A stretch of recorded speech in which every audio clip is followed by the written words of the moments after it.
Rick Ross has always embodied a larger-than-life persona.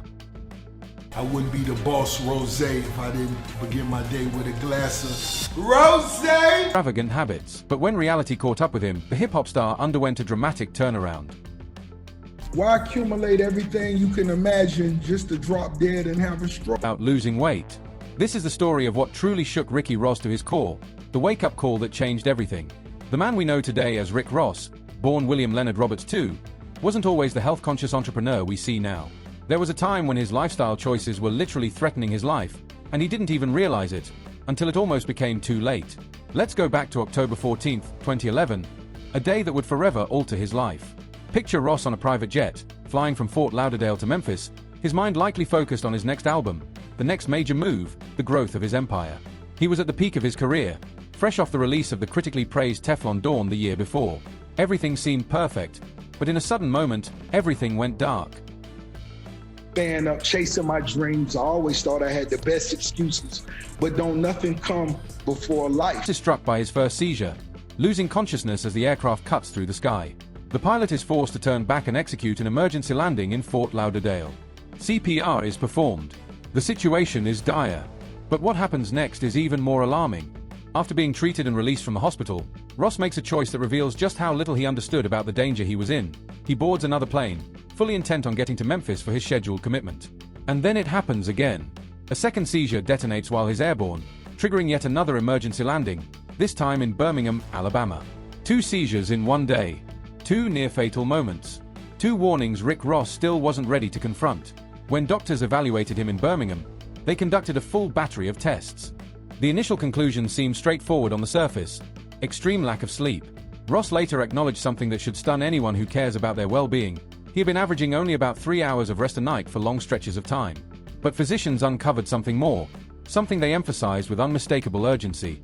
At that point, Ross weighed around 350 pounds, and his doctor told him directly that this put him at life-threatening risk unless immediate changes were made to avoid further crises. And you'd think 2 seizures, 2 hospital runs, and stern warnings about his mortality would be enough to spark instant transformation. But Ross, like so many trapped in non-stop grind mode, in the constant chase, the pressure, the pursuit of greatness, couldn't fully comprehend the magnitude of his condition. Not yet. In his 2019 memoir Hurricanes, Ross would later admit the deeper truth behind what was destroying his health. So when I had a seizure, I said, you know where that come from? Me not resting, me not sleeping, me sipping lean in the studio to 7 a.m. Was only part of the story. The true driving force was his heavy dependence on codeine-based lean, that dangerous fusion of codeine cough syrup, soda, and candy that has claimed far too many figures in hip-hop. Ross revealed he was sometimes consuming an entire bottle of lean in a single night, mixing it with alcohol and other substances. This poisonous mix, combined with punishing work demands, unhealthy eating habits, and his weight, created a perfect storm. But here's what makes Ross' journey even more layered, and ultimately more relatable. In interviews after the 2011 episodes, Ross initially minimized what happened. He even referenced the seizures in his music, spitting on the remix to Meek Mill's I'm a Boss. Had a couple seizures, call it minor setbacks, everybody praying for me, I respect that. Woke up in the hospital where my check's at. Then I put 8 chains where my neck's at. This wasn't merely swagger. This was a man who sincerely believed he could bulldoze through anything, that sheer drive could override any physical boundary. The seizures in 2011 did push Ross toward change. He launched what he dubbed RossFit, a CrossFit-style regimen that had him training 4 times a week. He teamed up with a personal chef to reinvent the dishes he loved into healthier versions. He famously added pears to his diet, saying they helped tame his cravings. He didn't abandon his go-to foods completely. He still indulged in Wingstop wings and Checkers burgers, but he restricted them to specific hours, like noon to 5 p.m., only 2 or 3 days a week. I did have a major weight loss transformation, and I think what truly inspired that was me suffering my first seizure. And after I did that, I began to spend more time looking at myself, taking care of myself, investing in myself, and I realized I had to change my diet, my sleeping habits. Here we are. Ross had shed close to 100 pounds, dropping from his peak near 350 pounds down to a far leaner 250. He appeared on programs like the Dr. Ounce Show to discuss the shift, presenting himself as a man who had reclaimed control. Footage and images from this era show a striking evolution. Ross looked revitalized, brighter, more confident, and carrying an energy he hadn't shown in years. But here's what many misunderstand about addiction and lifestyle overhaul. True change doesn't follow a neat, upward trajectory. It isn't a clean sprint from unhealthy to transformed. There are dips, regressions, moments where the old patterns claw their way back. And for Rick Ross, despite the weight he'd lost, despite the discipline he'd adopted, despite the newfound momentum, the most frightening chapter still lay ahead. In 2017, Ross endured another seizure. This time, the incident was kept entirely out of public view. It struck him mid-flight on a return trip from Europe after a grueling tour stretch and a legal plea deal that had disrupted his sleep and weakened his immune system. Doctors believed he might have picked up a viral infection during a show in Kenya and even considered quarantining him. Ross was hospitalized for a week, receiving lung-flushing procedures and antibiotics. This incident wasn't revealed to the public until he recounted it in his memoir. A pattern had begun to surface, yet Ross still hadn't confronted the core of his decline.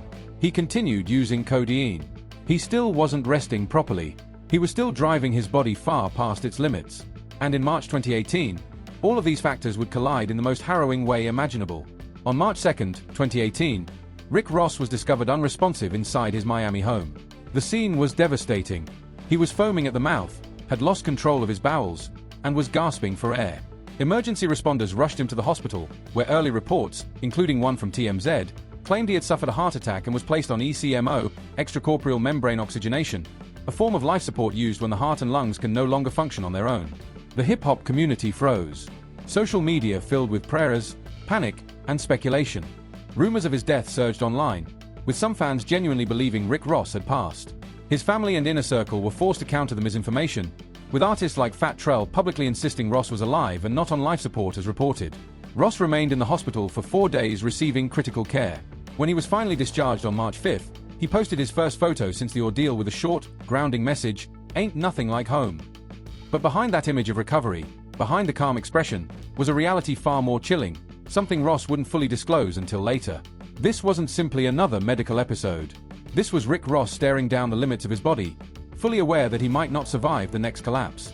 And this time, after years of caution signs, after multiple ER visits, after losing weight only to slide back, after making promises he couldn't sustain, this was the moment he finally committed to a fundamental change. But the narrative doesn't conclude there. Not even close. Because what Rick Ross chose to do next, how he transformed this brush with death into fuel not only for personal rebirth but for motivating countless others, that's where this journey becomes genuinely uplifting. The turning point. Ross' most severe health crisis struck in March 2018, leading to a 4-day hospitalization after he was found unresponsive at his Miami residence. And here's a snapshot of the life he was living before that brutal wake-up call. A man consuming 24-ounce steaks at 4 a.m., sleeping just 2 to 3 hours a night, drinking heavy quantities of codeine-laced lean, and driving himself to extremes day after day, week after week, year after year. In Hurricanes, he lays out details that are almost hard to fathom. The sheer scale of his substance use, the absolute neglect of rest and recovery, the relentless prioritization of success over survival. This was the life Rick Ross was living. But what makes his eventual turnaround so extraordinary is the moment he finally pulled back the curtain. In his 2019 memoir, he disclosed the real reason behind his 2018 medical emergency. It wasn't a heart attack, despite what early reports claimed.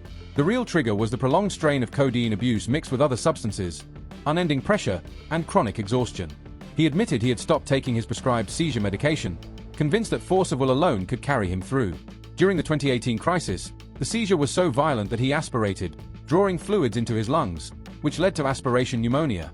He was foaming at the mouth, coughing blood, and entered what doctors described as respiratory failure. And then, only weeks after leaving the hospital, barely removed from a near-death spiral, Ross did something that stunned even those closest to him. In late April 2018, he performed again. Reports say he suffered another seizure backstage at B.B. King's Blues Club in New York prior to the show. A masseuse worked on him for an hour to calm his body. And then, unbelievably, he walked out and performed anyway. To many, it looked like the same indestructible Ross, bulldozing through every obstacle, no matter the cost. But internally, something profound had shifted. After that moment, Ross made a decision that would reshape his future. He quit codeine entirely. No more lean, no more chemical crutch that had been quietly dismantling his health for years. He overhauled his diet, loading up on vegetables, cutting late-night sodas, dropping the heavy meals that had weighed him down.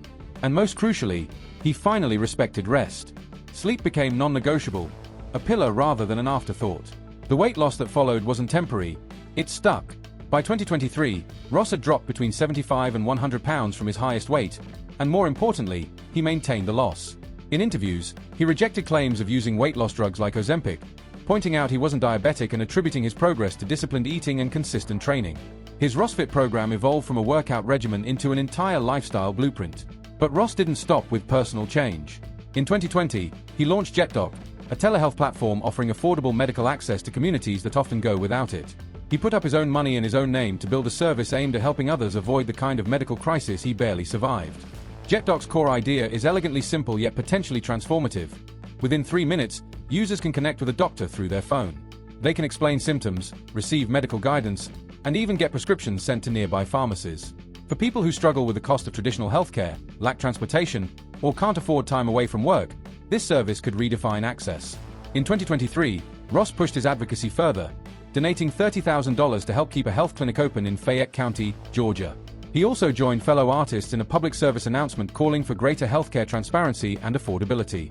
By 2024, Ross expanded his wellness-driven ventures again, introducing control meal kits designed to promote nutritious eating under the motto "Health is Wealth."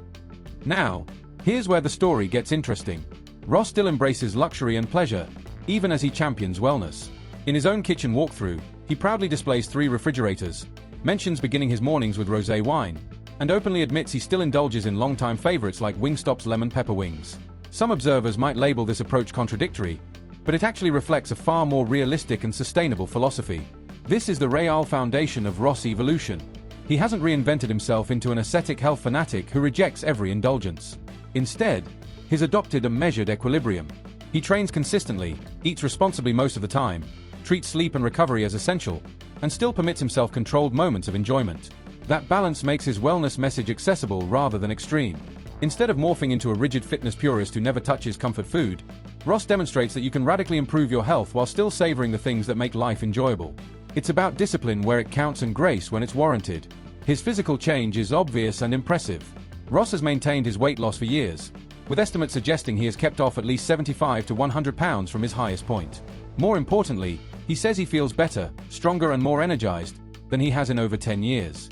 And notably, no major health emergencies have been reported since 2018, pointing to the lasting impact of his lifestyle shift. But Ross' wellness journey hasn't come without pushback. Some critics question whether he's truly as healthy as he claims, citing his continued love for nightlife and his larger-than-life persona.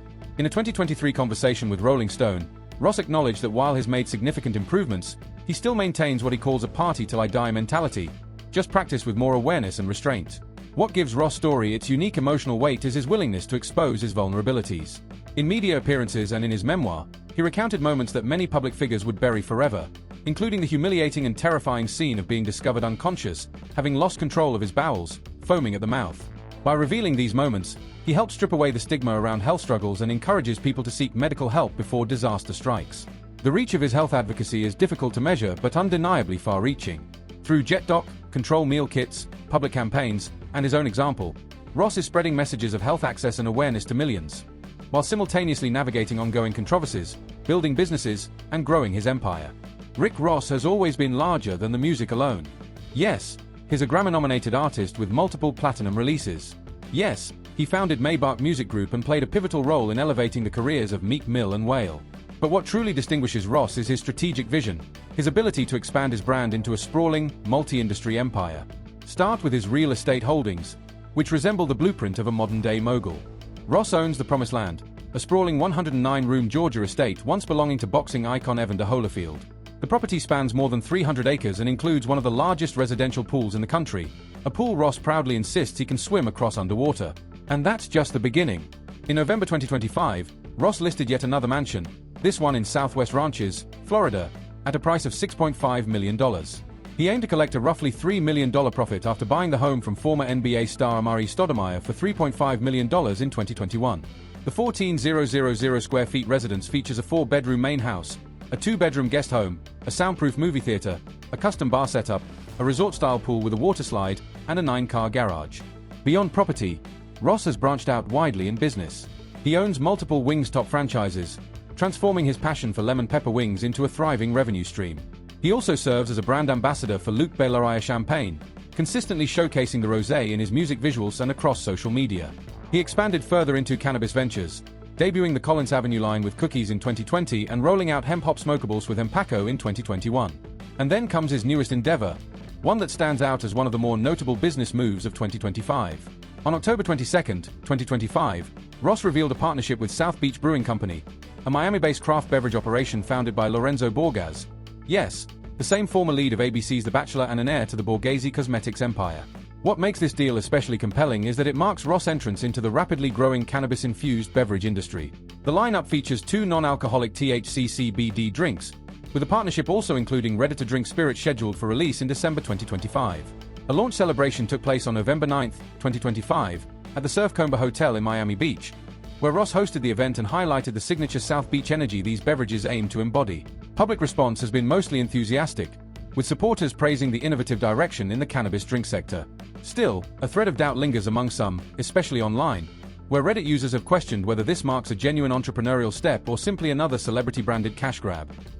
Despite that criticism, the prevailing sentiment is that the venture aligns well with Ross' business instincts and his established lifestyle branding. But not every move Ross made in 2025 earned universal applause. In early November 2025, he uploaded a video to Instagram that went viral for reasons he probably didn't anticipate. In the clip, he addressed Boston Celtics star Jaylen Brown's ongoing hair saga. For anyone unfamiliar with the NBA subplot, Brown had been dealing with some rather, let's say, technical complications with his hairline enhancement spray. Throughout several games, the dye visibly transferred onto opponents' white jerseys during contact, first on New York Knicks forward OG Anunoby, then on Detroit Pistons rookie Ron Holland II, and eventually on Washington Wizards guard Keyshawn George. The footage dominated social platforms, gathering millions of views on TikTok, Instagram, and X. Most people reacted with humor, calling the video evil genius and an instant classic. Still, a few observers couldn't resist pointing out the irony of Ross clowning someone else's grooming situation. Brown took it all in stride. He had already poked fun at the memes by shaving his head live on Twitch, blaming 10 years of stress, the media, and those championships in Boston for his hairline woes. But then came a controversy that carried far more weight, one steeped in political tension rather than playful meme culture. On November 1, 2025, Rick Ross performed at the Cruel Kids Halloween party in Washington, D.C.